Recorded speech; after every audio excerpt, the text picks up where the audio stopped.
Mary remained a perpetual virgin, and I'm going to prove it to you. So, Matthew 1:18 reads, "Now this is how the birth of Jesus came about. When his mother Mary was betrothed to Joseph, but before they lived together, she was found with child through the Holy Spirit." Now, in ancient Israel, when a woman was betrothed to a man, they were legally married. During that betrothal period, the man would go off and he would build or get supplies together for a home. Then when everything was ready, they would have a ceremony, a big wedding feast, and they would consummate the marriage later that night. So now we know that Mary was under a legal spousal contract with Joseph. Now here's where things get interesting, because there's a lot of marriage legislation between the Talmud and the Old Testament. Now, basically, if a woman is engaged to a man and she becomes pregnant by another man, in this case the Holy Spirit, she no longer belongs to the man she intended to marry. She belongs to the father of her child. So by law, Joseph cannot have relations with Mary, and he wouldn't have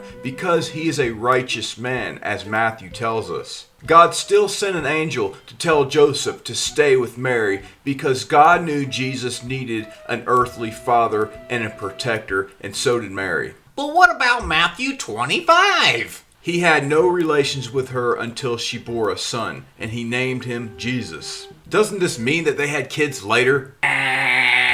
Wrong. It really means nothing. Here's several examples in the Bible where the word until was used. In Matthew 28, Jesus says, "Lo, I am with you always until the end of the age." Does that mean at the end of the age, Jesus will just leave them? Of course not. What about in Samuel 6 when it says, "The daughter of Saul had no children until the day of her death"? Does that mean she had post-mortem children? That would have been interesting. How about 1 Timothy 4:13? "Until I arrive, devote yourself to reading to the people, encouraging and teaching." So when he arrives, should they just stop encouraging and teaching?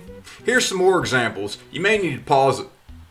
There's a lot of evidence to support Mary's perpetual virginity, so if you want to hear the rest of what I got, go ahead and subscribe. Bye!